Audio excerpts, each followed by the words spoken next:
لا حول ولا قوة إلا بالله العلي العظيم. بسم الله الرحمن الرحيم.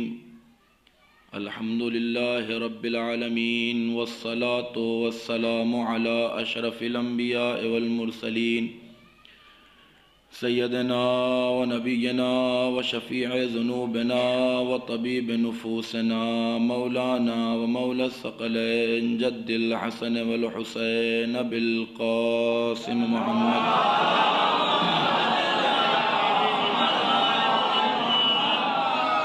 وعلى آله الطيبين الطاهرين المعصومين المظلومين، ولعنة الله على أعدائهم أجمعين من الآن إلى قيام يوم الدين. اللهم لعن أول ظالم ظلم حق محمد وآل محمد وآخر تابع له على ذلك. اللهم لعن العصابة التي جاهدت الحسين وشايعت وبايعت وتابعت على قتله. اللهم لعنهم جميعا. أما بعد، فقد قال الله تبارك وتعالى في كتابه المجيد: بسم الله الرحمن الرحيم. وما كان المؤمنون لينفروا كافة ولولا نفر من كل فرقة منهم طائفة ليتفقهوا في الدين. صلوات پڑھیں محمد.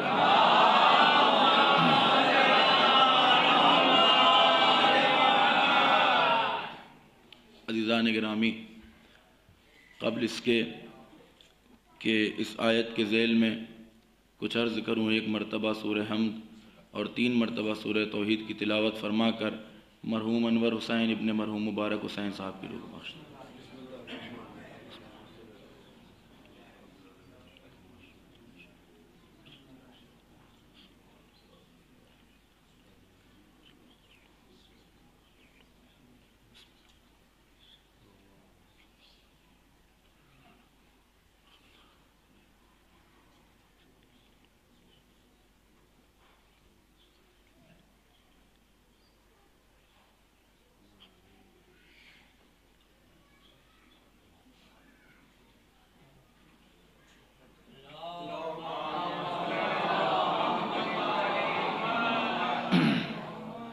عزیزان گرامی، محترم اور معزز سامعین کرام، عزاداران ماتمداران سرکار سید الشہداء،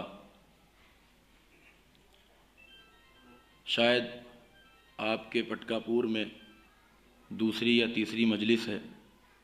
2 سال یا 3 سال پہلے آپ حضرات کے درمیان آیا تھا مجلس کے لیے، اور اچھا لگتا ہے جب ایسا مجمع ہو کہ جہاں ذاکر یہ جانتا ہو کہ اگر علمی گفتگو کی جائے گی تو لوگ سمجھیں گے اور ہماری باتیں آپ کے ذہنوں تک پہنچ سکیں گی.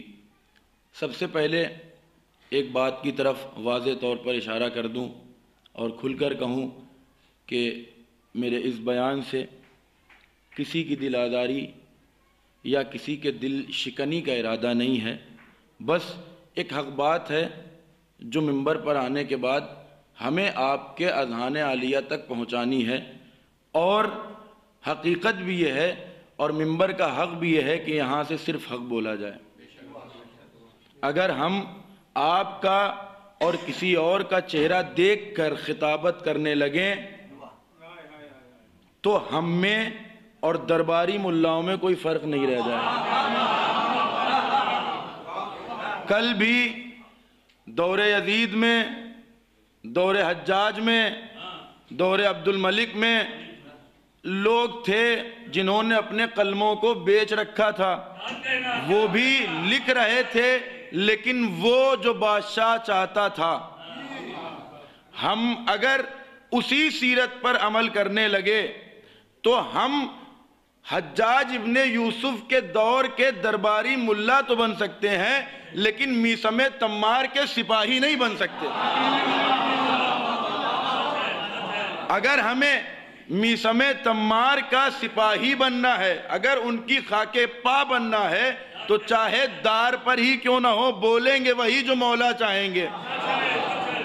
اس لیے کہ جب ہم یہاں پر منبر پر آتے ہیں تو ایک ذمہ داری ہوتی ہے، ہم سے کچھ امیدیں ہوتی ہیں معصومین کو کہ یہ ہمارا مال کھا کر اتنا بڑا ہوا، ہم نے کتابیں فراہم کی، ہم نے مدرسہ دیا، آج وہ دن ہے کہ جب یہ ہمارے لیے لب کھولے گا۔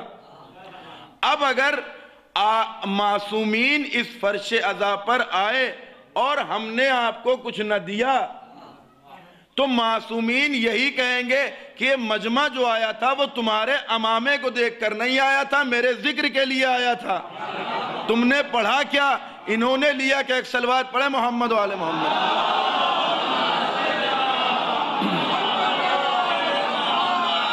بغیر کسی تمہید کے ہمارے ذہنوں میں ہے، پڑھا لکھا مجمع ہے، علماء تشریف فرما ہے، کمال انسانیت اور انسانی معراج موقوف ہے علم اور معرفت پر۔ ہم جتنا زیادہ اپنے آپ کو علم دوست بنائیں گے، علم سے قریب ہوں گے، جتنا زیادہ بامعرفت ہوں گے اتنا زیادہ ہمارے عمل میں اضافہ ہوگا، اور جتنی زیادہ معرفت ہوگی اتنی ہی زیادہ ہم سے اچھائیاں اور نیکیاں ہوں گی، خطائیں کم ہوں گی۔ بہت ہی آہستہ سے آپ کے سامنے دھیرے دھیرے اپنے موضوع کی طرف بڑھنا ہے اور کچھ باتوں کو آپ تک پہنچانا ہے۔ علم، السلام علیکم ورحمۃ اللہ، ایک صلوات پڑھیں محمد و آل محمد۔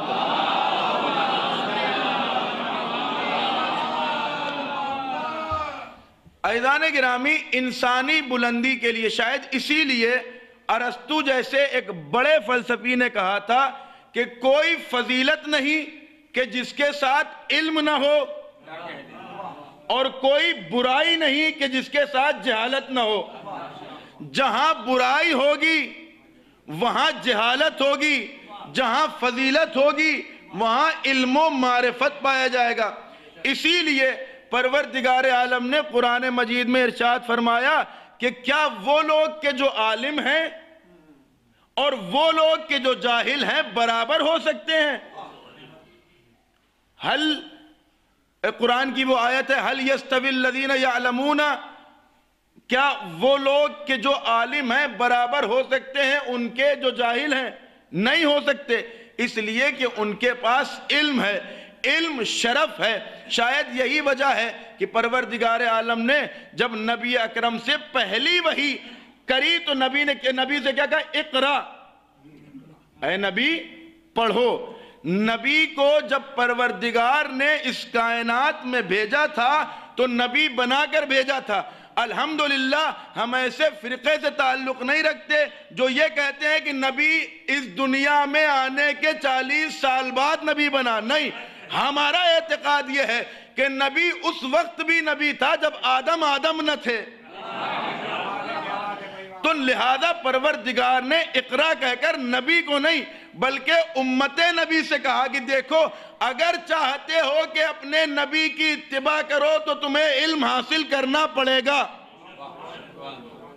اسی لیے نبی اکرم نے کہا من سلک فی طریق یطلب فیہ علما، ہر وہ شخص کہ جو کسی ایسے راستے پر چلا کہ جہاں سے علم حاصل ہوتا ہو، سلک اللہ بہ الجنہ، اللہ اس کو جنت کے راستے تک پہنچا دے گا۔ کون کہہ رہے ہیں؟ رسول اکرم۔ اور اس کے بعد رسول کہہ رہے ہیں فضل العالم علی العابد۔ یہ ساری باتوں کا کوئی نہ کوئی نتیجہ آپ کے سامنے پیش کرنا ہے، ایک مقصد ہے جو آپ کے سامنے لانا ہے۔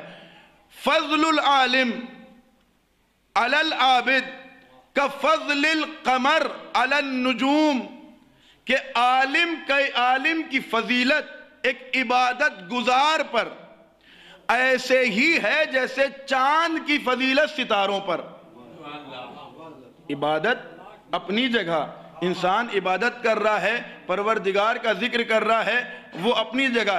ایک عبادت آپ نے یہ سمجھ کر کی کہ پروردگار واحد ہے، پروردگار احد ہے، پروردگار کی توحید کو پہچانتے ہوئے یہ عبادت الگ ہے جہاں معرفت تھی۔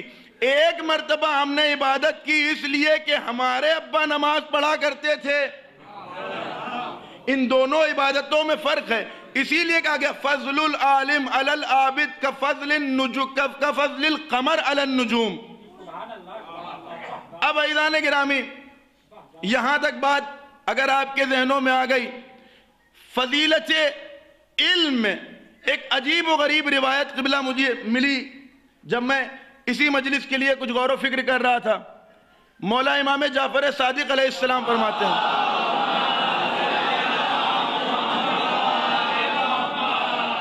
اذا کان، دیکھیں علم اور عالم کا مرتبہ کیا ہے اور ہم سے پروردگار عالم چاہتا کیا ہے. ہم وہ قوم ہیں کہ جس کا تعلق ان معصومین سے ہے کہ جو علم لدنی کے مالک ہیں، جو ولایت موہوبہ کے مالک ہیں، جن کے پاس ولایت تکوینیہ بھی ہے، تشریعیہ بھی ہے. ہمارا تعلق جب فقہ جعفریہ سے ہے تو ہم پر واجب یہ ہے کہ ہم اپنے آپ کو کم از کم اتنا عالم بنا لیں کہ کوئی ایرا غیرہ آ کر ہمارا برین واش نہ کر سکے. اب عزیزان گرامی مولا فرماتے ہیں اذا کان یوم القیامہ، جب قیامت کا دن ہوگا.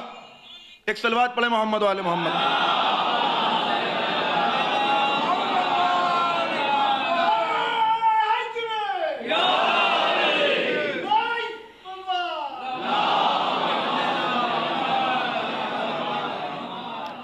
جب قیامت کا روز ہوگا، جی مولا پھر کیا کہا؟ پروردگار تمام جمع اللہ عز و جل الناس فی صف واحد، اللہ تمام لوگوں کو ایک صف میں کھڑا کرے گا. اچھا مولا پھر کیا کہا؟ فوضعت الموازین، وہاں ترازو رکھا جائے گا اور اس ترازو میں فتوزن مداد العلماء مع دماء الشہداء، علماء کے لکھی ہوئی قلم کی سیاہی اور شہیدوں کے خون میں وزن کیا جائے گا. فَلْيَرْجَحِ دماء العلماء، تو شہیدوں کے خون پر علماء کے قلم کی سیاہی زیادہ وزندار ہوگی. عزیزان گرامی اللہ اکبر. ہم سوال یہ کریں پروردگار یہ شہید راہ خدا ہے، پروردگار اس نے تیری راہ میں اپنا سر کٹایا ہے. کہا اس نے سر کٹایا ہے، شاید اس کے سر کٹانے سے کوئی ایک بچا ہو، لیکن یہ جو عالم آیا ہے نا، اس کے قلم چلانے سے امتیں بچی ہیں. لہذا اب اس وقت اس عالم کی قلم سے نکلی ہوئی روشنائی شہیدوں کے خون پر افضل ہوگی. اس کے بعد عجیب و غریب فضیلت ہے انہی طالب علم اور انہی علماء کی.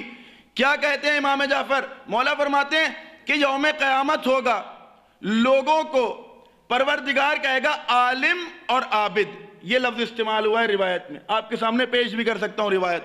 اپنے سامنے کھڑا کرے گا اذا وقفا لد اللہ تعالی، جب یہ دونوں کون؟ عالم اور عابد پروردگار کے سامنے کھڑے ہو جائیں گے. پروردگار کہے گا عابد سے انطلق الی الجنہ، جاؤ جنت میں. اللہ ارے مرتبہ عابد جیسے ہی پروردگار کے سامنے کھڑا ہوا، پروردگار نے کہہ دیا جنت کی طرف جاؤ. پروردگار کیا عالم کا مرتبہ کم ہے؟ تو نے کھڑا تو دونوں کو ساتھ میں کیا ہے. کہا تم سمجھے نہیں، عالم کا حساب و کتاب بعد میں ہوگا. کہا اسے جنت میں جانے دو. اب پروردگار کہے گا اے عالم تم ٹھہرو ٹھہرو. پروردگار کوئی خطا ہو گئی، کچھ غلطی کر دی؟ کہا نہیں، تمہارے اختیارات کہیں زیادہ ہیں. اب پروردگار کہے گا تم جنت میں نہ جاؤ، جسے چاہتے ہو اسے لے جاؤ.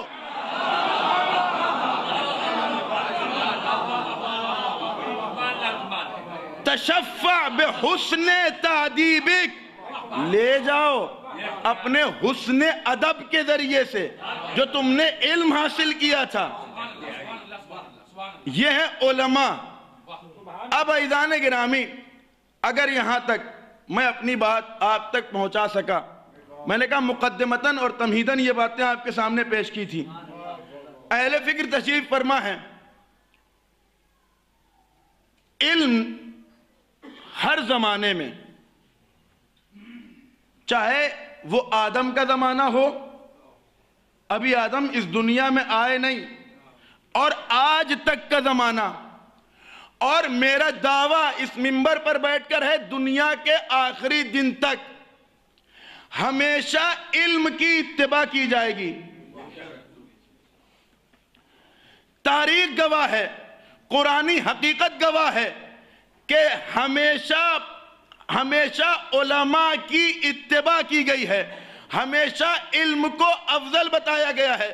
آپ کہیں گے آپ نے کیسے کہہ دیا کہ جناب آدم کے زمانے سے اب یہاں پر علماء بیٹھے ہوئے ہیں، آپ ان سے تائید کروائیے، شاید تائید کر دیں. دیکھیں اکثر ایسا ہوتا ہے کہ ذاکرین منبر پر آتے ہیں، ہم جیسے لوگ نیچے بیٹھے ہوتے ہیں، وہ آ کے اپنی بات کہتے ہیں مولانا بیٹھے ہیں ان سے تائید کروا لیجیے. مولانا کا نظریہ بالکل خلاف، ہمارا نظریہ آپ سے مل بھی نہیں رہا، لیکن ہم مجلس کے درمیان نہ مولانا کچھ کہہ سکتے ہیں نہ مجمع کچھ کہہ سکتا ہے. لہذا میں نے کہا شاید میری بات کی تائید کریں، اگر تائید کے لائق ہو. میں نے کہا ہر زمانے میں علماء کی اتباع کی گئی ہے. ادھر فرشتوں نے کہا، دیکھیں علم افضل ہے، فرشتے عبادت کر رہے تھے، اللہ کو اللہ مان رہے تھے، لیکن جیسے ہی فرشتوں نے کہا پروردگار کسے خلق کر رہا ہے؟ اسے جو دنیا میں خوریزی برپا کرے گا. پروردگار نے کیا کیا؟ امتحان لیا. وَعَلَّمَ آدَمَ الْأَسْمَاءَ، اور پروردگار نے اسماء کو تعلیم دے دیا. کسے؟ جناب آدم کو. امتحان ہوا، فرشتے نہیں بتا سکے، جناب آدم نے بیان کر دیا. پروردگار نے کہا انی اعلم ما لا تعلمون، جو میں جانتا ہوں وہ تم نہیں جانتے. اب فرشتوں نے کیا کیا؟ جیسے ہی آدم کی اس فضیلت کو دیکھا تعظیماً سجدے میں گر گئے. اب بتائیے یہاں پر علم کی اتباع ہوئی یا نہیں ہوئی؟ علم کا سجدہ ہوا یا نہیں ہوا؟ آدم کو سجدہ کیا جا رہا تھا یا ان کی فضیلتوں کو؟ ان کے علم کو، ان کی فضیلتوں کو.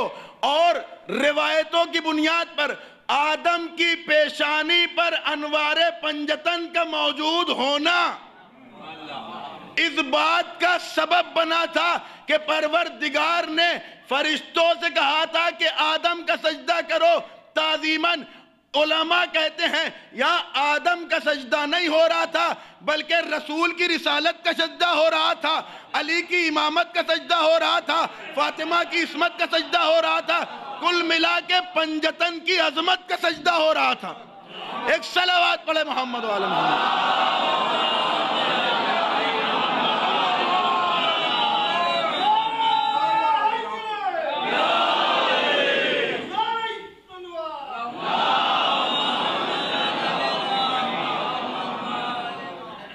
اب عزیزان گرامی یہ ایک مثال تھی. کیا قرآن میں اور بھی کوئی جگہ ہے جہاں پر علم کی اتباع کی گئی ہو؟ جناب آدم تو معصوم نبی تھے.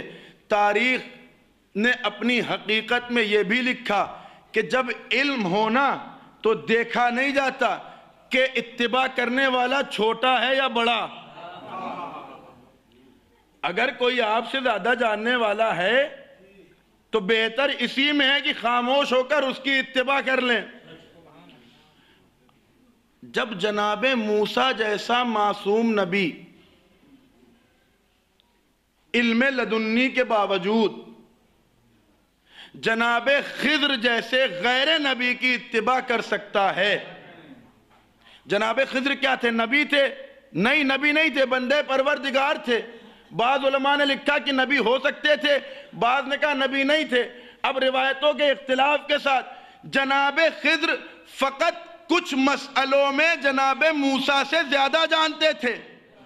سورہ کہف اٹھا کر دیکھ لیجئے، 69، 70، 71، 72، 73 یہ آیتیں جا کر دیکھیے گا کیا کہا جناب موسیٰ نے؟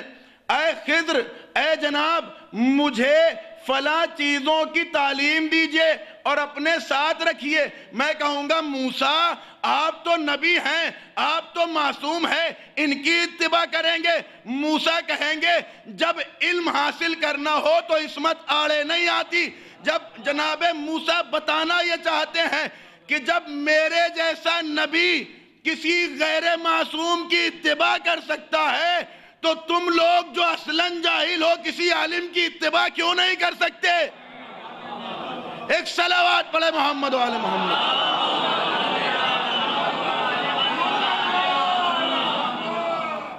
اب عزیزان گرامی، جہاں جہاں بھی علم رہا وہاں علم نے اپنا لوہا منوا لیا۔ آپ کہیں گے اب آپ کے مزاج کے مطابق کچھ باتیں دیکھیں، کسی سے اس کے حق قضاوت کو چھینا جا سکتا ہے، کسی سے اس کے حق خلافت کو چھینا جا سکتا ہے، لیکن چھیننے والوں نے علی کی گدی تو چھینی، خلافت رسول تو چھینی، لیکن کیا علی کے علم کو چھین سکے؟ علم اور جہل میں فرق دیکھیے۔ علم اپنے آپ کو اپنے گھر میں قید کر کے بھی دشمن کو اپنے دروازے پر بلا رہا تھا، جہل منصب قضاوت غصب کرنے کے باوجود بھی بار بار کہہ رہا تھا اے علی میری مدد کیجئے، اے علی میری مدد کیجئے۔ ہزاروں واقعوں میں ملا لولا علی لہلک انا، علی نہ ہوتے میں ہلاک ہو جاتا۔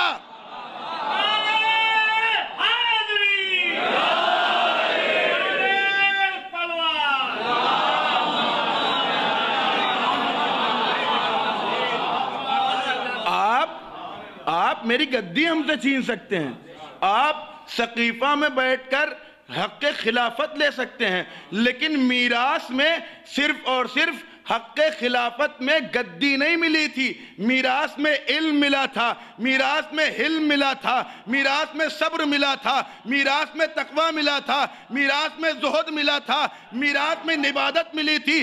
تم مجھ سے ظاہراً تاج کو لے جا سکتے ہو، نہ مجھ سے علی کہہ رہے ہیں گویا کہ نہ مجھ سے عبادت چھین سکتے ہو، نہ مجھ سے علم چھین سکتے ہو، نہ مجھ سے حلم چھین سکتے ہو، نہ مجھ سے تقوی چھین سکتے ہو، اور ہمیشہ بار بار تمہیں اپنے در پہ آنے پر مجبور کر دوں گا۔ ایک خاتون ہے، لائی گئی دوسرے کے دور میں، کہا کیا ہوا؟ کہا اس نے زنا کیا ہے۔ جب علم ہوتا ہے اور علم کے ساتھ ساتھ انسان ایبلٹی رکھتا ہے قضاوت کی، جج کرنے کی، تو فقط بات کو سن کر فیصلہ نہیں کرتا، چاروں طرف نظریں دوڑا لیتا ہے۔ ان کے پاس علم تھا نہیں، علم تو دور دور تک نہیں تھا، تو اب آنے کے بعد جیسے ہی لائے گئے پوچھا کیا ہوا؟ کہا کہ انہی نے زنا کیا ہے۔ کہا جہنم میں کہا کہ جا کر اس کو سنسار کر دو۔ اب لوگ لے کر چلے، راستے میں اس سے ملاقات ہوئی جو اصلاً باب مدینۃ العلم تھا۔ کہا کہاں لے کر جا رہے ہو؟ کہا فلاں صاحب نے سنسار کرنے کا حکم دیا ہے۔ کہا کیوں؟ کہا کیونکہ زنا کیا ہے۔ کہا واپس لے جاؤ میں آ رہا ہوں۔ واپس لے گئے، پوچھنے والے نے پوچھا کیوں واپس لیا ہے؟ میں نے حکم دیا تھا۔ کہا علی نے واپس کیا ہے۔ اب روایت کا فقرہ ہے، اس خلیفہ نے کہا علی نے واپس کیا ہے تو کوئی نہ کوئی بات ضرور ہوگی۔ جانتا تھا کہ عالم ہے، باب مدینۃ العلم ہے، مولا کائنات آئے۔ آنے کے بعد ایک ہی سوال کیا خلیفہ نے، آپ نے واپس کیوں کر دیا؟ کہا کبھی غور کر لیا کرو، سمجھ لیا کرو، دیکھا کرو کیا کر رہے ہو، کیوں کیسے فیصلہ دے رہے ہو؟ منہ اٹھایا، فیصلہ کر دیا، سنسار کر دیتے۔ کہا کیا تھا؟ یہ جملے میرے ہیں، روایت کے نہیں ہیں، بس آپ کو محظوظ کرنے کے لیے۔ اب مولا کہتے ہیں کہ نبی اکرم نے فرمایا ہے رفع عن امتی تسعہ، میری امت میں 9 چیزیں اگر پائی جائیں تو ان پر عذاب نہیں ہوگا، جس میں سے ایک چیز یہ ہے کہ اگر کسی پر جنون کے دورے پڑتے ہوں، اگر کوئی پاگل ہو، اس کے ساتھ کوئی بدفعلی ہو جائے تو اس پر عذاب نہیں ہوگا۔ سننے والے نے سنا، کہا مولا ہاں تو کیا یہ بھی اس کے اوپر بھی دورے پڑتے ہیں؟ اب مولا وہ ہیں کہ جس کی تلوار نسلوں کو جانتی تھی۔ مولا نے کہا یہ فلاں کی بیٹی ہے، اس کو جنون کے پاگل پن کے دورے پڑتے ہیں۔ ہو سکتا ہے کہ جب یہ پاگل رہی ہو تب اس کے ساتھ کسی نے بدفعلی کی ہو، تو تم کیسے اس کو جہنم میں ڈال سکتے ہو، کیسے اس کو سنسار کرنے کا حکم دے سکتے ہو؟ آپ نے دیکھا علم اور جہل میں فرق کیا ہے۔ علم تھا تو ایک خاتون کو بچا لیا، جہل ہوتا تو یہ سنسار ہو گئی ہوتی۔ تو پتہ یہ چلا کہ ہمیشہ علم کا تابع رہنا چاہیے، ہمیشہ اپنی معرفت کو بڑھانا چاہیے۔ یہ تو مولا تھے، عجیب و غریب واقعہ آپ کے سامنے عرض کر رہا ہوں۔ یہ تو مولا تھے، معصوم تھے، امیر المومنین تھے، باب مدینۃ العلم تھے۔ قسم خدا کی علی کے در پہ آنے کے بعد حذیفہ جیسا صحابی بھی اتنا زیادہ بینا بن گیا کہ وقت کے اہرے گلے خلیفہ کو اپنے آگے انگلیوں پر نچاتا رہا۔ روایت میں ملتا ہے جناب حذیفہ جا رہے، دیکھیں علم کیا ہے، علم کی فضیلت کیا ہے۔ میں نے کہا تم ظاہری خلافت کو چھین سکتے ہو، میراث علمی نہیں چھین سکتے۔ اب جناب حذیفہ جا رہے تھے، راستے میں ملاقات ہوئی، انہی کا دور ہے۔ انہوں نے پوچھا کیفا اصبحت یا حذیفہ، اے حذیفہ کیسی صبح کی؟ جناب حذیفہ نے عجیب و غریب جواب دیا۔ جواب سنیے، اس کے بعد آگے کی باتیں۔ جناب حذیفہ کہتے ہیں اصبحت، میں نے صبح کی، انی اکرہ الحق، میں حق سے کراہیت کرتا ہوں، وَأُحِبُّ الْفِتْنَةَ، فتنے کو پسند کرتا ہوں، فتنے کو دوست رکھتا ہوں، وَأُصَلِّي بِغَيْرِ الْوُضُوءِ، نماز بغیر وضو کے پڑھتا ہوں۔ کون ہے؟ مولا کا چاہنے والا۔ کیا کہہ رہے ہیں؟ کہا حق سے کراہیت کرتا ہوں، فتنے کو پسند کرتا ہوں، بغیر وضو کے نماز پڑھتا ہوں، بغیر وضو کے صلاۃ پڑھتا ہوں، وَأَشْهَدُ بِمَا لَمْ أَرَى، اور جو نہیں دیکھتا اس کی گواہی دیتا ہوں۔ اور اس کے بعد وَمَا الَّذِي عِنْدِي فِي الْأَرْضِ لَيْسَ لِلَّهِ فِي السَّمَاءِ، جو میرے پاس دنیا میں ہے وہ اللہ کے پاس آسمان میں نہیں ہے۔ اب یہ بتائیے، میرے اور آپ کے سامنے کوئی آ کے کہے کہ میں حق سے کراہیت کرتا ہوں، میں بغیر وضو کے نماز پڑھتا ہوں، میرے پاس جو ہے وہ اللہ کے پاس نہیں ہے، میں اس کی گواہی دیتا ہوں جسے نہیں دیکھا، تو ظاہر سی بات ہے ہم بھی یہی کہیں گے جو انہوں نے کہا۔ عجیب و غریب باتیں کر رہے ہو۔ اب روایت کہتی ہے یہ صاحب نکلے، ابھی تلوار کو لا کر تمہارا سر قلم کر دیتا ہوں۔ جواب سنیے، دیکھیں جہاں علم ہوتا ہے، جہاں معرفت ہوتی ہے، وہاں کیسے کلام کیا جاتا ہے۔ یہ نکلے، راستے میں مولا سے ملاقات ہوئی، علی حذیفہ تمہارے ساتھی ہیں، علی حذیفہ تمہاری سنگت میں بیٹھتے ہیں، کیسی باتیں کر رہے ہیں؟ کہا کیا ہوا، کیوں پریشان ہو، چہرہ کیوں زرد پڑا ہوا ہے؟ وہ کہتے ہیں مولا حذیفہ کہہ رہے ہیں عجیب زندیقانہ باتیں کر رہے ہیں۔ حذیفہ نے کیا کہہ دیا؟ کہا ہوا کیا، بتاؤ تو صحیح، میری طرف متوجہ ہو کر سنیں۔ اب مولا کائنات کہتے ہیں ہوا کیا؟ وہ کہتے ہیں حذیفہ کہتا ہے انی اکرہ الحق، میں حق سے کراہیت کرتا ہوں۔ مولا کہتے ہیں اس میں بری بات کیا ہے؟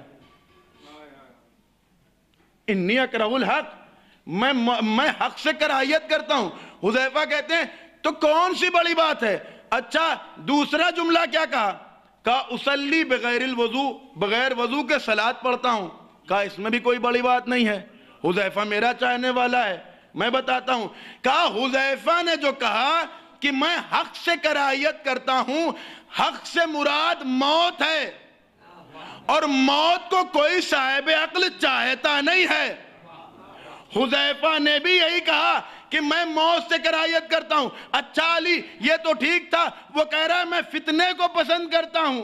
کہا قرآن کو رٹنے کے علاوہ سمجھ لیا ہوتا تو تم جانتے کہ فتنہ قرآن میں اولاد اور مال کو کہا گیا ہے۔ ہر انسان مال سے محبت کرتا ہے، ہر انسان اولاد سے محبت کرتا ہے۔ اچھا علی دو باتیں تم نے سمجھا دی، یہ بتاؤ بغیر وضو کے نماز پڑھتا ہے؟ کہا صلاۃ کے معنی صرف اس نماز کے نہیں ہوتے، صلاۃ کے معنی ہم آل محمد پر درود بھیجنے کے بھی ہوتے ہیں۔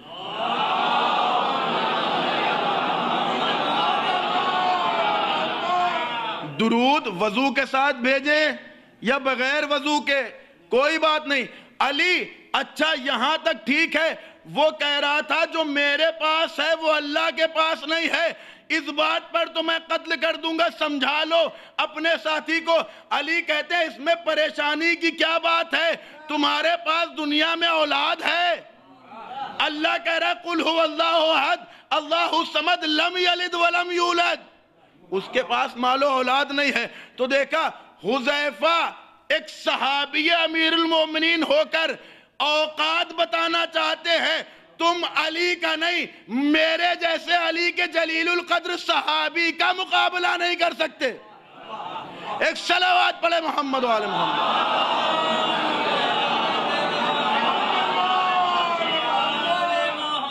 تو عزیزان گرامی یہاں تک دو باتیں ثابت ہوئی، ایک یہ کہ علم اور عالم کی کیا اہمیت ہے، دوسرا یہ کہ ہمیشہ علم کی اتباع کی گئی ہے۔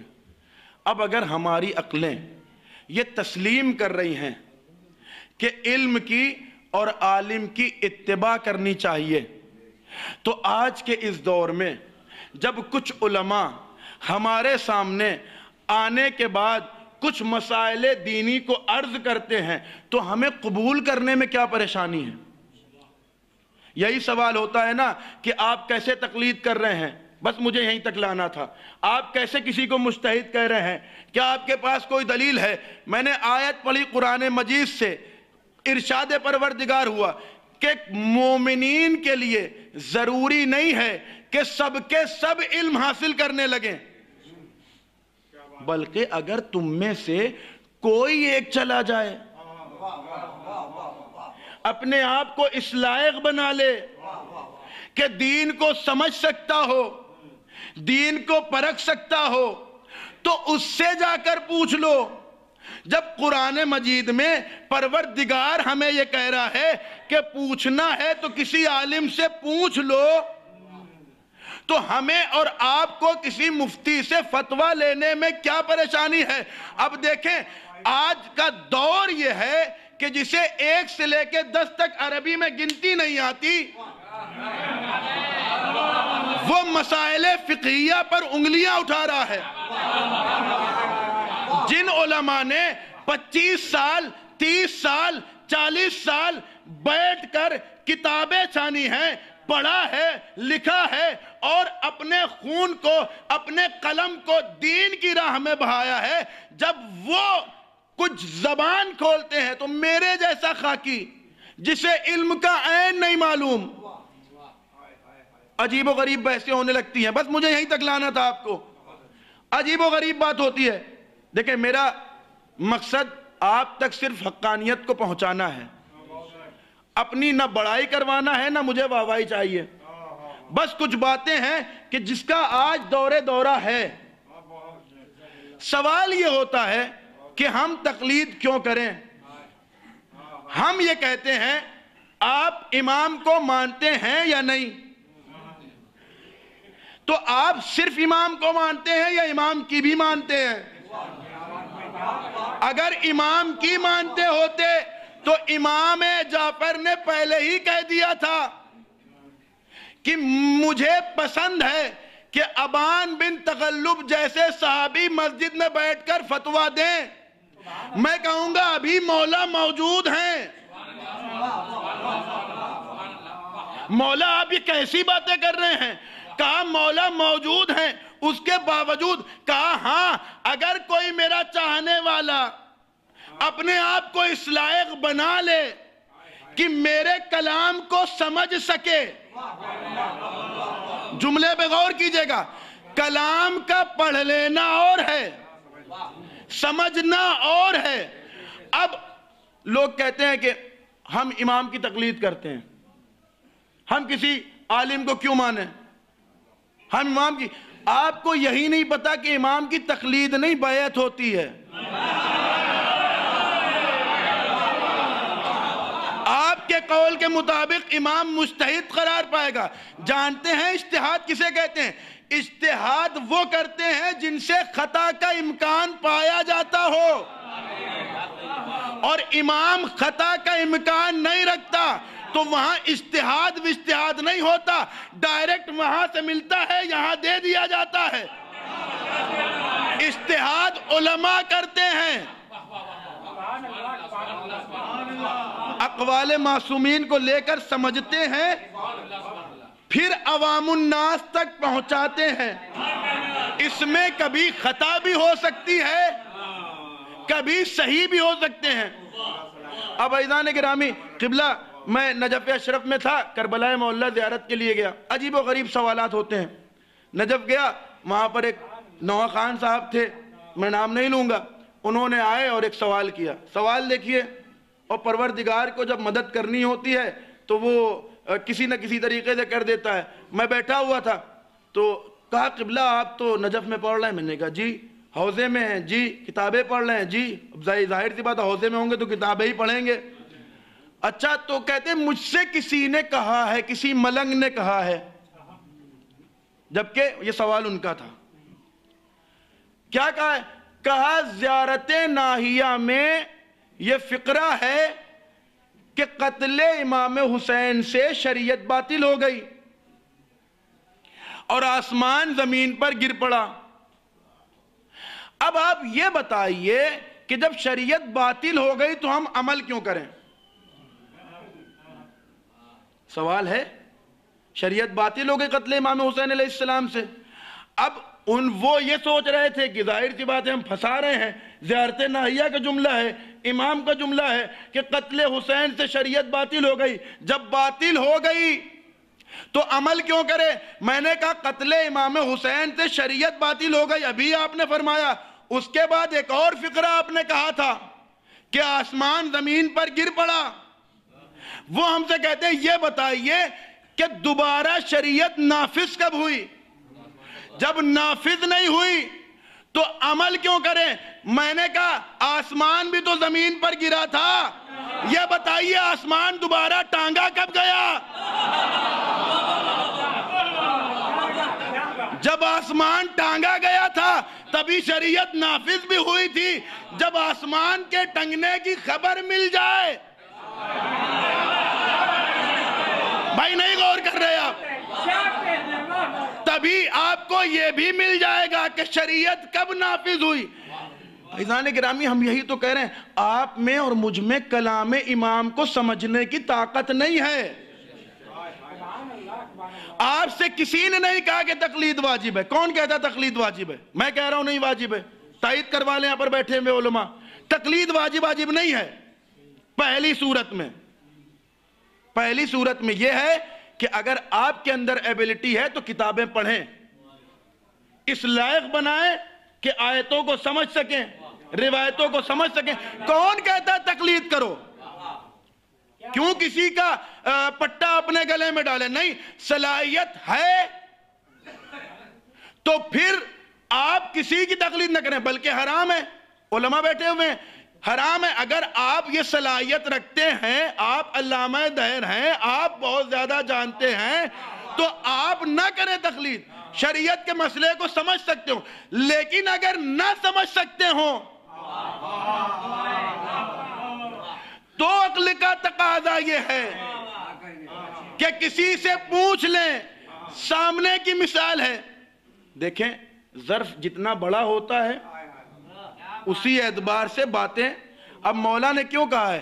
مولا فرماتے ہیں, ایک مقولہ علماء میں مشہور ہے, علماء اصطلاح میں ایک مقولہ ہے کہ کلام الامام امام الکلام, کہ امام کا کلام جو ہے نا وہ کلاموں کا امام ہوتا ہے. نہیں سمجھے آپ؟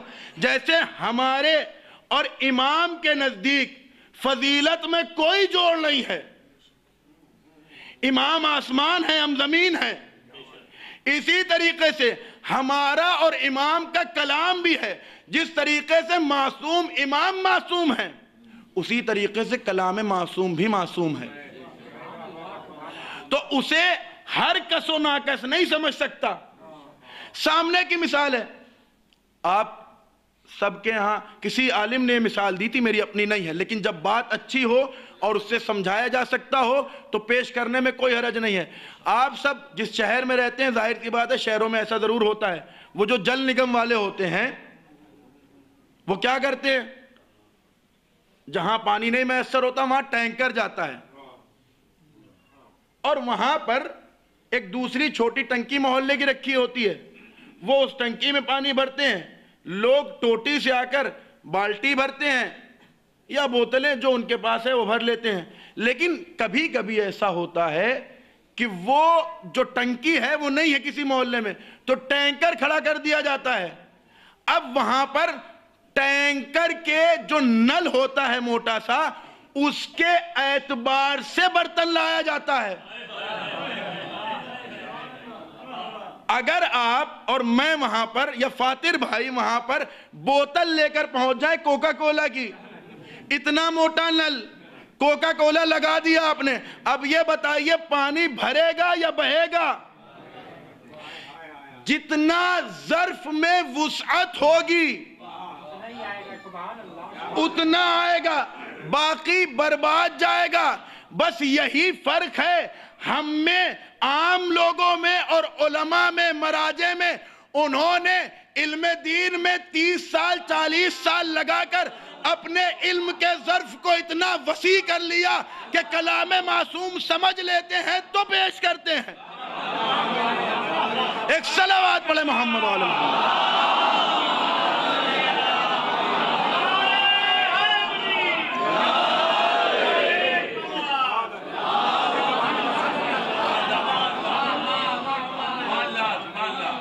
ہم اور آپ ہوتے کون ہیں؟ کلام معصوم کو سمجھنے والے. میں مسجد کوفہ میں ایک مرتبہ مجلس پڑھ رہا تھا. مجلس کے درمیان ایک بات آئی جو میں نے کی، اور وہ بھی شاید تقلید پر تھی. تو ایک پاکستان سے آئے ہوئے ایک زائر، دیکھیں احترام سب کا کریں، ایک بہت بڑی بات ہے جو آپ کے سامنے کر رہا ہوں. اگر یہاں پر کوئی علماء کو نہ بھی مانتا ہو وہ بیٹھا تو وہ بھی میری بات سنیں. دیکھیں ہیں سب 12 کے ماننے والے، چاہے وہ اصولی ہو یا اخباری. اگر ہم نے کلمہ لا الہ پڑھ لیا، اگر ہم نے رسول کی رسالت کی گواہی دے دی تو وہ لائق احترام ہے. نہ اصولی اخباری کو گالیاں بکے، نہ اخباری اصولیوں کو گالیاں بکے.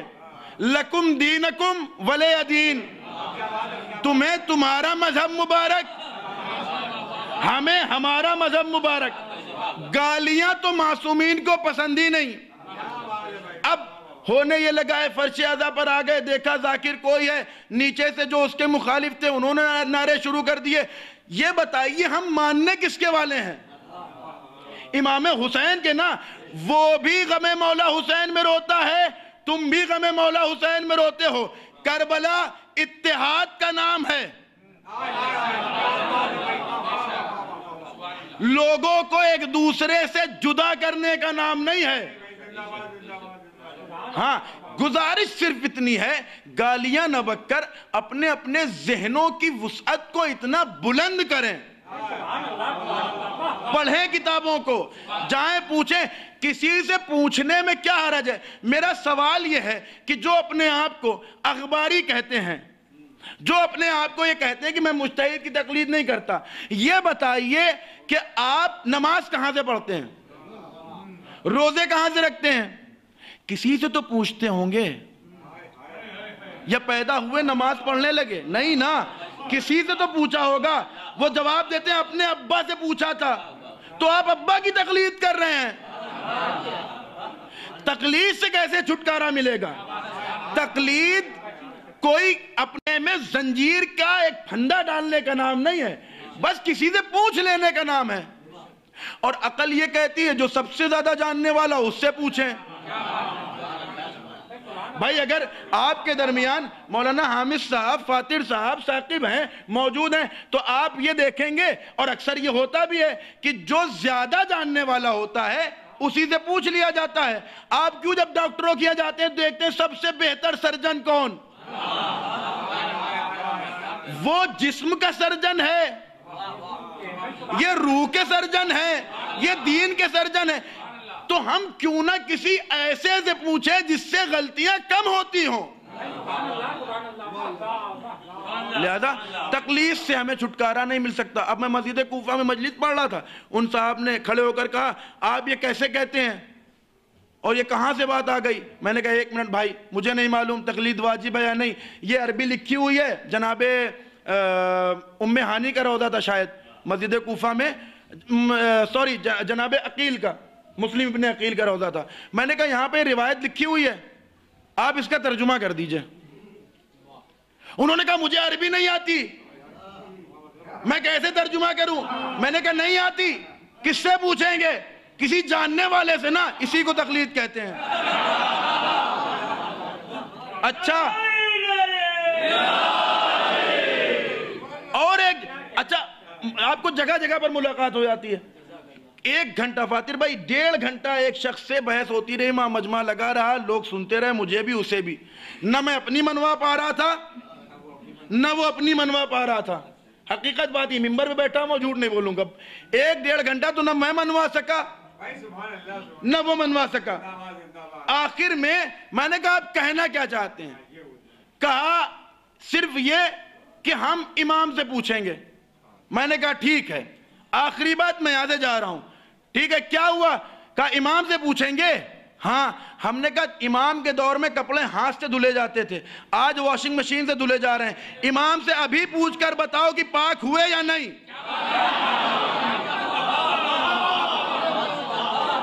وہ ارے ابھی کیسے بتا دیں گے؟ امام ہمیں کہاں مل جائیں گے؟ ہم نے کہا یا کردار بلند کر کے امام سے ملاقات کرو، یا کسی جاننے والے سے پوچھو، اگر کردار بلند ہو گیا تو بچ گئے، یا کسی جاننے والے سے پوچھو تب بچ گئے۔ آپ بتائیں، کوئی اس مجمع میں مجھے بتائیں، اگر کوئی میری اس تقریر سے موافقت نہ رکھتا ہو، آپ بتائیں، واشنگ مشین کا دور ہے، کپڑے پاک ہوں گے نہیں ہوں گے؟ آپ جو جواب دے رہے پاک ہوں گے، وہ کسی نہ کسی سے پوچھے ہوئے ہوں گے، سنا ہوا ہوگا، ورنہ آپ وقت کے امام سے پوچھ کر بتا دیجئے۔ امام نے اسی زمانے کے لیے تو کہا ہے کہ تقلید کرو۔ اب آپ کہیں گے دلیل ہے، من کان صائنا لنفسہ حافظا لدینہ مطیعا لامر مولا فللعوام ان یقلدوہ۔ اگر کوئی ایسا شخص ہے جو اپنے نفس کی حفاظت کرتا ہو، صائنا لنفسہ، اپنے دین کو محفوظ رکھے ہوئے ہو، اپنے مولا کے حکم کی اطاعت کرتا ہو، 3 شرطیں ہیں، ہر ایرا غیرہ فتویٰ نہیں دے گا آپ کو، 3 شرطیں مولا نے بیان کی، اپنی حفاظت، دین کی حفاظت، اپنے مولا کی اتباع۔ دیکھیں اتباع کئی طریقوں کی ہوتی ہے، ہو سکتا ہے ہم بھی اتباع کرتے ہوں، لیکن مولا کہیں یہ ہماری والی اتباع نہیں ہے۔ اتباع کرنے والے نبی کے ساتھ بھی تھے، اتباع کرنے والے صلح حدیبیہ میں بھی تھے، لیکن 2 طریقے کے تھے۔ جب رسول نے صلح لکھی تو ایک نے بغیر پوچھے لکھتا چلا گیا، دوسرے نے کہا جیسا شک آج ہو رہا ہے ویسا کبھی نہیں ہوا۔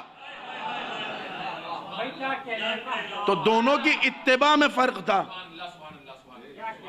ایک کی اتباع میں شک تھا، عدم معرفت تھی، جہالت تھی، تو وہ رسول پر شک کر بیٹھا، اور ان کا یہ کہنا جیسا آج ہوا اس بات پر دلالت کر رہا ہے اکثر یہ غلطیاں ہوتی رہتی تھی۔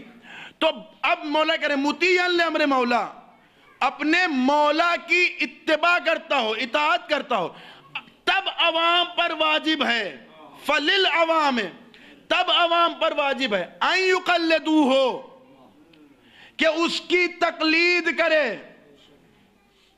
اگر کسی کے اندر یہ شرطیں نہیں پائی جاتی تو آپ نہ کریں۔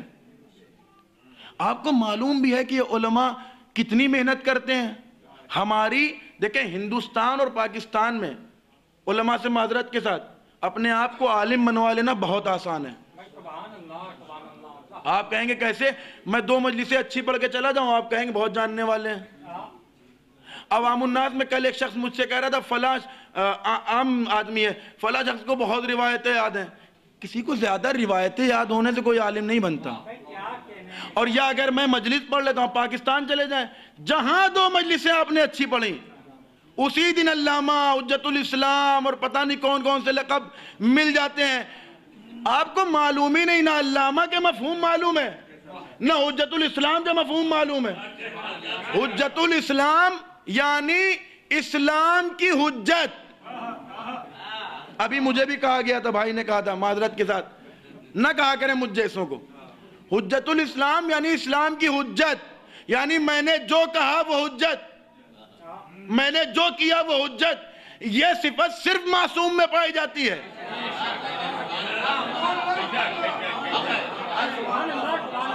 یہ ہم جیسوں کی صفتیں نہیں ہیں۔ ہاں، جو مراجع کو، جو واقعی علماء کو کہا جاتا ہے، وہ حقیقتاً یعنی حقیقی معنوں میں نہیں کہا جاتا۔ وہ یہ کہا جاتا ہے کیونکہ یہ مولا کے حقیقی اتباع کرنے والے ہیں، کیونکہ یہ مجتہد ہیں، کیونکہ 50 سال انہوں نے اپنے آپ کو دین میں غرقاب کیا ہے، لہذا ہم انہیں مجازاً حجت الاسلام کہہ رہے ہیں۔ ہم مجازاً کہہ رہے ہیں۔ حجت الاسلام جو ہم آپ کو کہتے ہیں، میرے جیسے شخص کو، خاص طور سے میں اپنے بارے میں کہہ رہا ہوں، میں کوئی حجت نہیں ہوں، نہ میرا کوئی فعل حجت، نہ میرا کوئی قول حجت۔ ہاں، اگر میں کل اپنے کردار کو آغا بہجت جیسا بنا لوں، ہاں، اگر میں اپنے کردار کو امام خمینی جیسا بنا لوں، اگر میں باقر الصدر جیسا بن جاؤں کہ جس کے علم کا دنیا نے لوہا مانا ہو، تب آپ کہیں حجت الاسلام والمسلمین۔ ایک پہلے فاتر بھائی اور حامد صاحب جانتے ہیں کہ پہلے ایک لفظ چلتا تھا، لفظ ملا۔ یہ علامہ سے پہلے والا دور ہے جب یہ لفظ علامہ کا استعمال ہوا۔ ملا جب کسی کے آگے لگ جاتا تھا نا تو بہت بڑا عالم ہوتا تھا۔ ملا صدرہ، صدر المتعلہین، ان سب کو ملا کہا گیا۔ کیوں کہا گیا؟ وہ ہم لوگ والا نہیں کہ ملا جی جا رہے ہیں، چڑھانے والا ملا نہیں، حقیقتاً جو ملا تھے جن کے اندر۔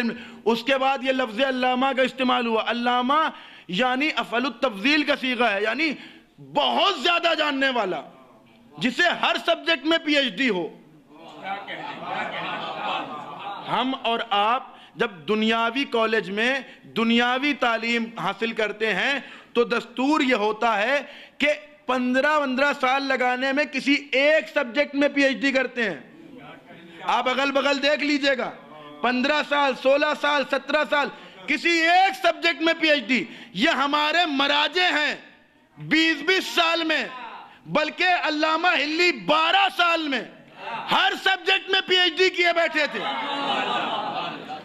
اور آپ یہ کہتے ہیں نا کہ وہ کیا کہتے ہیں، ملا کی دوڑ مسجد تک، اور انہیں کیا آتا ہے سوائے دین کے، انہیں کچھ نہیں آتا، بس ان کا کام ہے نماز روزہ بتانا۔ نہیں، آئیے آپ کو ایسی شخصیت سے ملواتا ہوں، ان کا کام فقط اور فقط قال الباقر قال الصادق پڑھنا نہیں ہوتا۔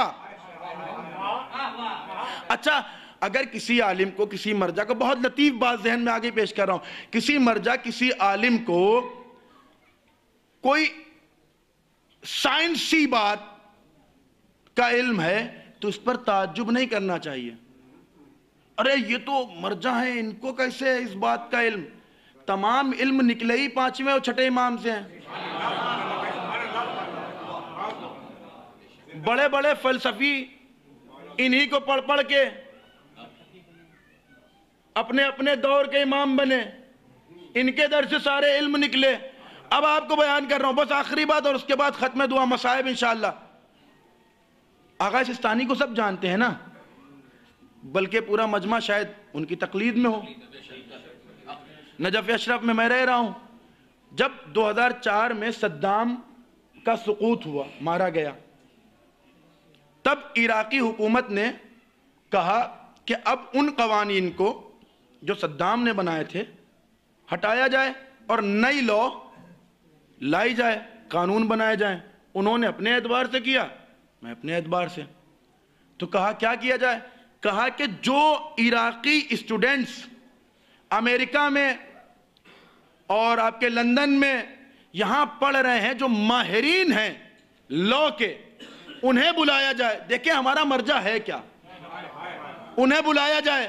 بلایا گیا، پوری ایک ٹیم تیار ہوئی، بہترین ماہرین. انہوں نے ایک موٹی تازی کتاب لا میں قانون عراق کے نام سے شائع کی. اب جب شائع کرنے کی بات آئی تو وہاں کے لوگوں نے کہا چلیں اب اس کو جو ہے آیت اللہ سستانی کو دکھا لیا جائے. تو ماننے والوں نے کہا ہے ان کا کیا تعلق، وہ کہاں دین اور امام بارگاہ اور روضہ اور قال الباقر اور قال الصادق والے، وہ کیا اللہ کو جانیں گے، میں نہیں جاتا ان کے پاس. لوگوں نے سمجھایا دیکھو عراق پر سرپرستی انہی کی ہے، انہی کی وجہ سے آج صدام اس دنیا میں نہیں ہے، انہی کی وجہ سے تم آزاد ہو. چلو چل کر دکھا لیں، کچھ نہیں تو دیکھ لیں گے. اچھا یہ پوری ٹیم گئی. میرے استاد نے واقعہ بیان کیا تھا، وہ استاد اس وقت جو ہیں وہ نجف میں لیکن اصلاً سیریا کے ہیں، اور پہلے اہل سنت میں تھے، اب شیعہ ہوئے. عجیب و غریب واقعہ. اب وہ جب آئے تو کہتے ہیں کہ ہم سب اندر گئے، آغا سستانی نے وہ کتاب کھولی، تھوڑی دیر دیکھا، اب سب خاموش بیٹھے ہیں جیسے یہ مجمع ابھی فی الحال خاموش ہے. اب آغا سستانی نے فقط لا پر بولنا شروع کیا، قانون پر بولنا شروع کیا. قانون اتنے قسم کا ہوتا ہے، قانون کی یہ قسم ہے، قانون کے یہ معنی ہے، قانون ایسے بنتا ہے. اس میں سے ایک کہتا ہے میں 1 گھنٹے تک فقط ٹکٹکی باندھ کر اس شخصیت کو دیکھتا رہا، یہ قرآن و نہج البلاغہ والا.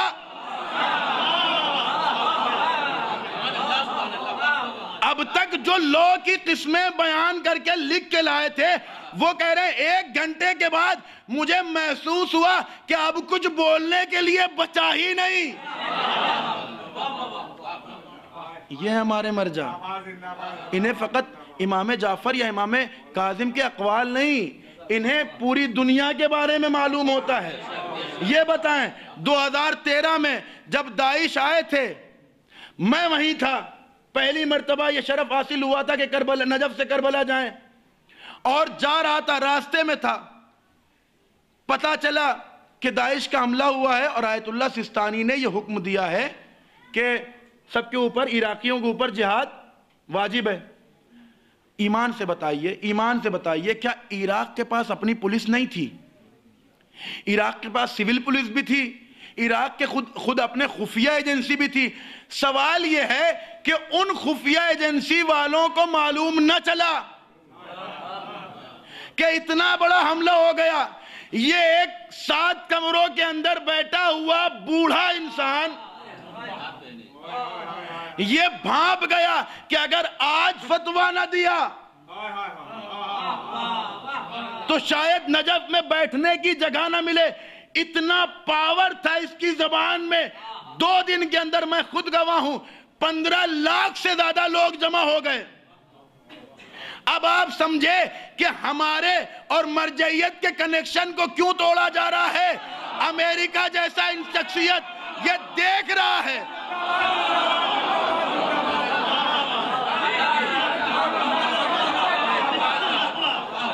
کہ ان کے یہاں پاور کتنا ہے. ایک علی سیستانی اپنی ایک آواز میں 15 لاکھ لوگوں کو 2 دنوں میں جمع کر سکتا ہے. اگر اس کنیکشن کو نہ توڑا گیا تو نہ اپنے مقصد کو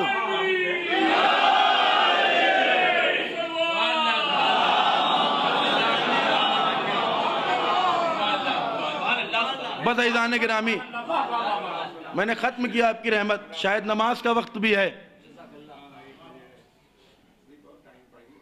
ہے ابھی ٹائم؟ ایک صلوات پڑھیں محمد والے محمد.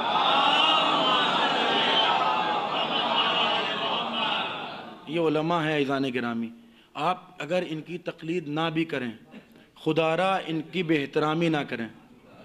انہوں نے، میں نہیں کہہ رہا کسی سے تقلید کرو، میرا کام ہے اپنی بات کو پہنچانا. ہو سکتا ہے کسی کا نظریہ میرے موافقت میں ہو، کسی کا خلاف ہو، بس کہنا صرف اتنا ہے، نہ میں آپ کو برا بھلا کہوں نہ آپ مجھے برا بھلا کہیں. خدا را امام حسین کے غم کو ایک آواز میں، اب جو یہ ہونے لگا ہے نا، فلاں کے یہاں کی مجلس ہے وہاں نہیں جائیں گے، فلاں کے امام باڑے کی مجلس ہے، فلاں کا امام باڑہ، اگر یہ فلاں کا امام باڑہ ہے تو امام حسین کا کہاں ہے؟ گلے ملو سب درود پڑھ کر، حسد کی دیوار توڑ ڈالو. دلوں میں بغض و حسد رہا تو حسین کا غم کہاں رہے گا؟ لبوں پہ غیبت، دلوں میں نفرت، فریبی آنکھیں مکان غضبی، بلا رہے ہو جسے بتاؤ وہ آ گیا تو کہاں رہے گا؟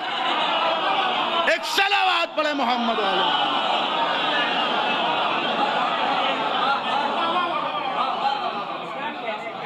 بس عزیزان گرامی، یہ علماء ہیں جن کی وجہ سے ہم تک دین پہنچا. یہ اگر تاریخ نہ لکھتے، یہ اگر اصول نہ لکھتے، یہ اگر ضوابط نہ لکھتے تو آج ہمیں کچھ بھی معلوم نہ ہوتا. توحید باقی ہے تو ان علماء کی محنتوں سے، رسالت باقی ہے تو ان علماء کی محنتوں سے. علامہ امینی جنہوں نے کتاب الغدیر لکھی، اگر نہ لکھتے تو اہل سنت کی فلاں کتاب کا کوئی جواب نہ آتا. اگر احقاق الحق کے جواب میں ہمارے میر حامد حسین صاحب ابقات الانوار نہ لکھتے. یہ کون ہیں؟ یہ وہی لوگ ہیں جنہوں نے اپنے پوری زندگی کو اہل بیت علیہ السلام کے لیے وقف کر دیا ہے. اب ان کی اتباع کا وقت ہے، اب ایک ہونے کا وقت ہے. ہم یہ کہتے ہیں کہ ہم متحد ہو کر رہیں، اہل سنت سے مل کر رہیں. ہم اہل سنت سے اتحاد کر سکتے ہیں، اصولی اور اخباری اتحاد کیوں نہیں کر سکتے؟ اہل سنت بھی ہماری روح ہیں، نفس ہے، جان ہے، اور اخباری وہ تو 12 اماموں کے ماننے والے ہیں. کسی ایک مرجع کو نہ ماننے کی وجہ سے کوئی دین سے خارج نہیں ہوتا. دیکھیں اب بات آگے تو قبلہ عرض کر لیں تھوڑی سی دیر اور. 2 طریقے کے جاہل ہوتے ہیں. کسی نے سوال کیا تو یہ بتائیے کسی مرجع کو نہ مانے تو کیا دین سے خارج ہو جائیں گے؟ سوال ہے، بتائیے کیا دین سے خارج ہو جائیں گے؟ جواب اس کا تفصیلی ہے، اسی لیے کہا جاتا ہے کہ آن دی اسپاٹ فوراً جواب دینے کی کوشش نہ کی جائے. اکثر ایسا ہوتا ہے کہ لوگ اپنے آپ کو زیادہ عالم بیان کرنے کے لیے جواب دیتے ہیں اور غلط ہوتا ہے. ابھی کچھ روز پہلے ایک میت دفن کی گئی تھی، وہاں ایک طالب علم موجود تھا 4-5 سال جو نجف میں رہ رہا تھا، وہ خاموش کھڑا تھا، وہ کچھ بیان کر رہا تھا. ایک صاحب تھے، نہیں میں تم کرو، وہ ایکسیڈنٹل موت تھی، کہا اس کا غسل نہیں ہوگا، یہ عالم ہے اسے بولنے دو. تمہاری ایک جہالت نے اسے ہمیشہ کے لیے بغیر غسل کے دفن کر دیا، بغیر غسل کے دفن کر دیا. کس وجہ سے؟ وہ عالم تھا، اس نے بولنا چاہا، بولا، تم نے نہیں مانی، تمہاری جہالت ہے، اس کا کوئی قصور نہیں ہے. اسی لیے کہا جاتا ہے فوراً جو آن دی اسپاٹ جواب دینے لگتے ہیں نا کہ وہاں اس کا مسئلہ یہ، ہمیں اپنے علم کی بڑائی نہیں دکھانا، حقیقی دین پہنچانا ہے. لہذا اگر یہ سوال ہو رہا ہے کہ اگر ہم کسی مرجع کو نہ مانیں تو کیا دین سے خارج ہو جائیں گے، جلدی جلدی جواب سن لیں. دیکھیں 2 طریقے کے جاہل ہوتے ہیں، ایک جاہل قاصر، ایک جاہل مقصر. جاہل قاصر وہ ہے کہ جس کے پاس علم حاصل کرنے کے آلات نہ ہوں، جس کے پاس ایبیلٹی نہ ہو سمجھنے کی.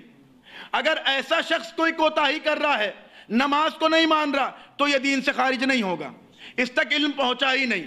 لیکن ایک ہے جاہل مقصر، جو علم حاصل کر سکتا ہے، تمام آلات بھی موجود ہیں، علماء موجود ہیں، اس کے بعد بھی اگر کسی ضروریات دین کا انکار کرے، اسے کہتے ہیں کافر، یہ دین سے خارج ہوتا ہے.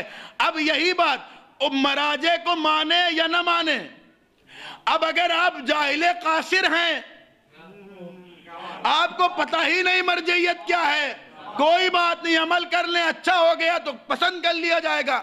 لیکن اگر جاہل مقصر ہیں، بتانے والے موجود تھے، کتابیں موجود تھی، سوشل نیٹ ورک کا دور تھا، خود چاہتے تو سرچ کر لیتے، اس کے بعد نہ مانے، اور نہ ماننا تو دور، اگر آپ گالیاں بکنے لگیں، توہین کرنے لگیں، آپ کو معلوم ہے آپ کس کی توہین کر رہے ہیں؟ آپ ایک عالم کی توہین کر رہے ہیں۔ کون فقی؟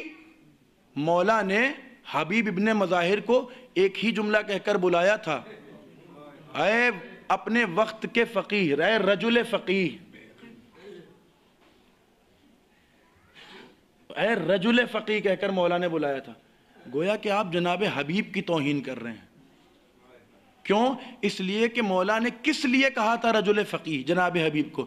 صرف اس لیے کیونکہ وہ تعلیم قرآن دیا کرتے تھے، یعنی ایک عالم تھے، تفقہ فی الدین کرنے کی صلاحیت تھی۔ اب اگر ہم کسی عالم کی توہین کر رہے ہیں، گویا جناب حبیب کی توہین کر رہے ہیں۔ یہ جناب حبیب، مجھے مصائب بی بی زہرا سلام اللہ علیہا کے پڑھنے ہیں۔ عجیب و غریب بات ہے کہ اسی ماہ میں جمادی الثانیہ 3 جمادی الثانی کو بی بی زہرا کی شہادت کی تاریخ تھی، اور 20 جمادی الثانی کو بی بی زہرا کی ولادت کی تاریخ تھی۔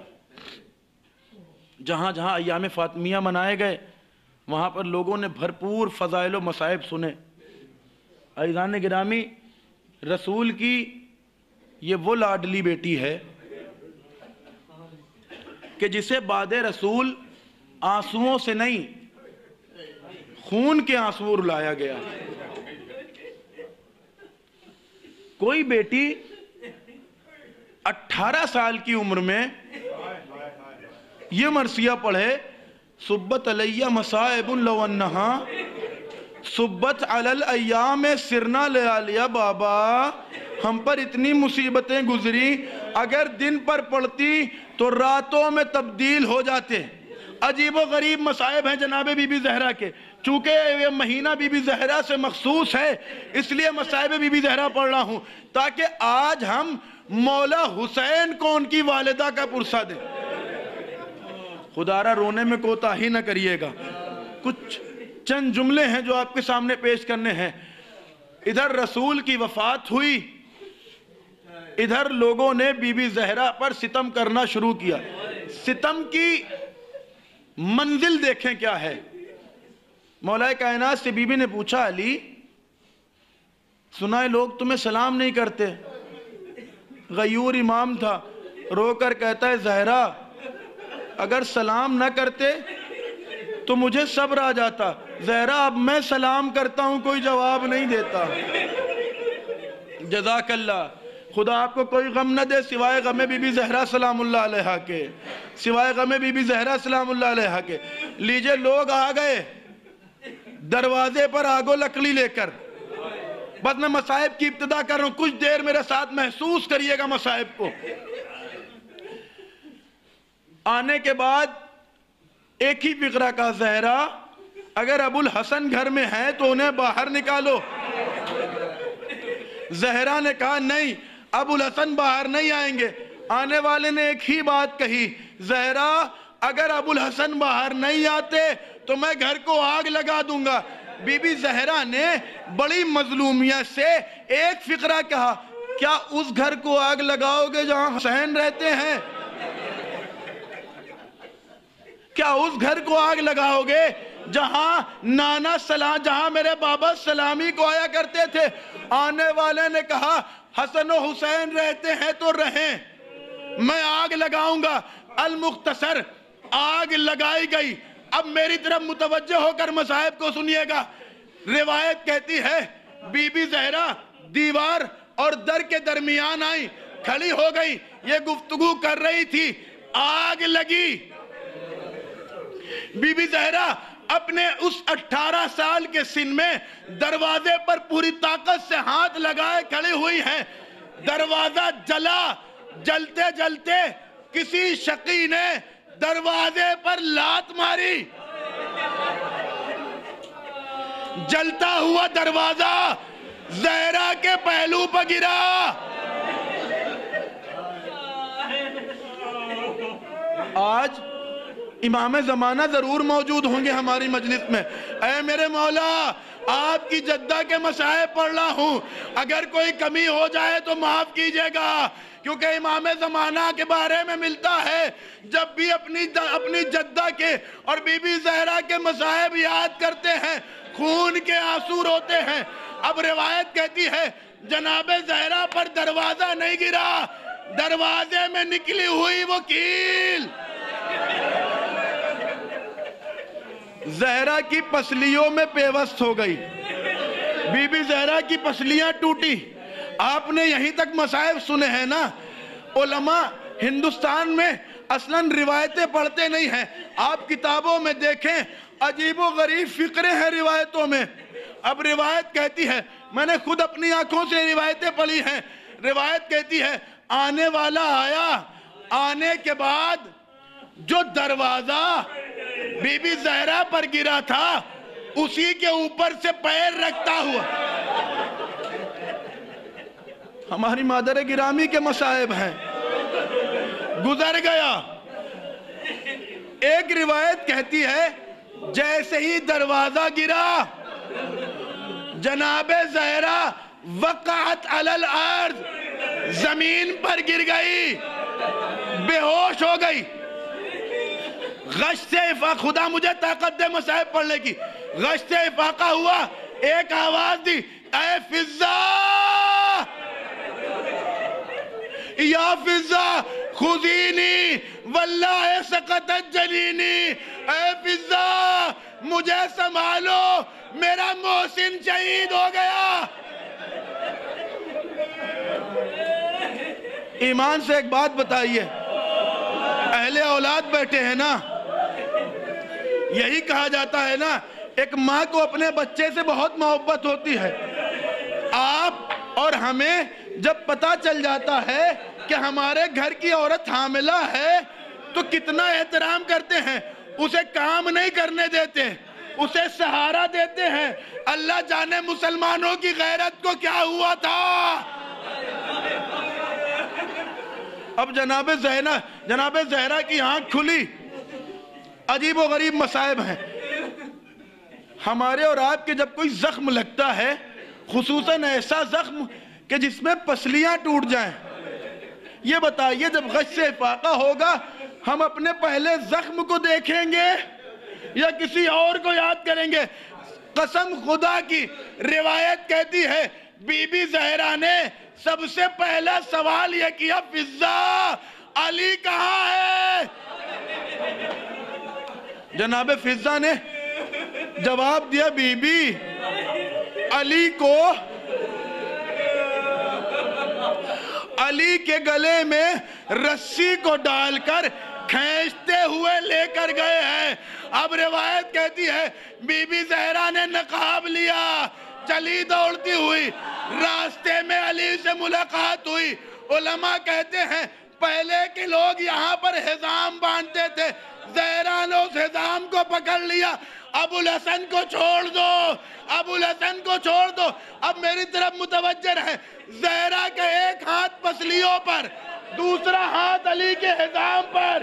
کسی شکی نے علی زہرا کے ہاتھوں پر تلوار کے بیس سے وار کیا۔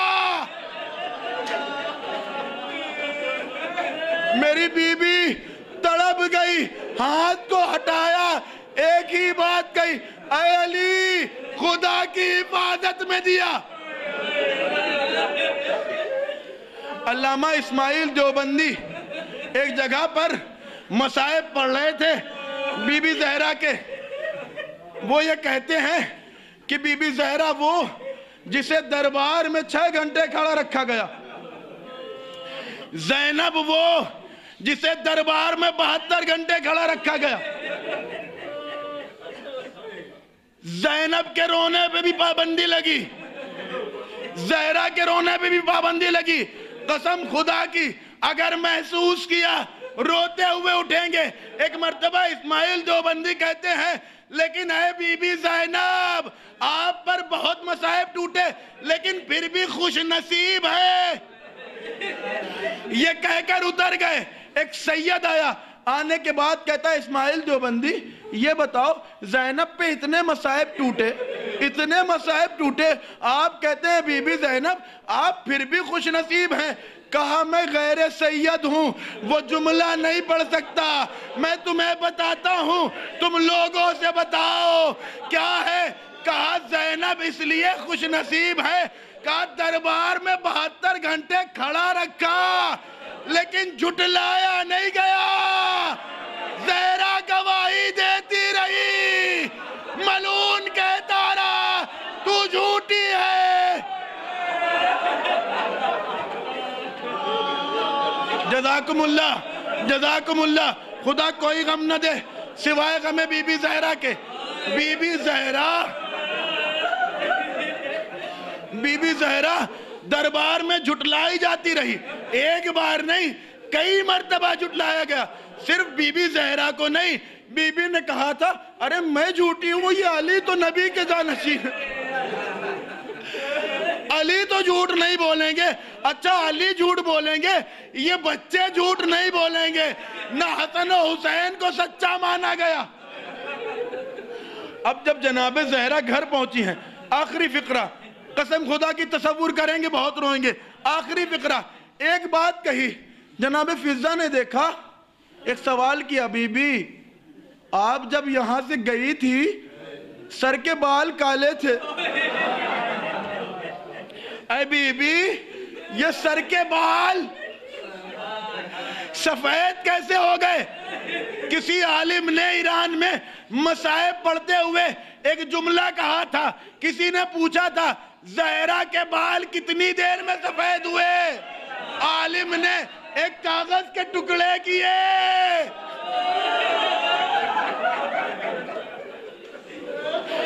ایک کاغذ کے ٹکڑے کیے, کچھ نہیں بولے, خالی چنا.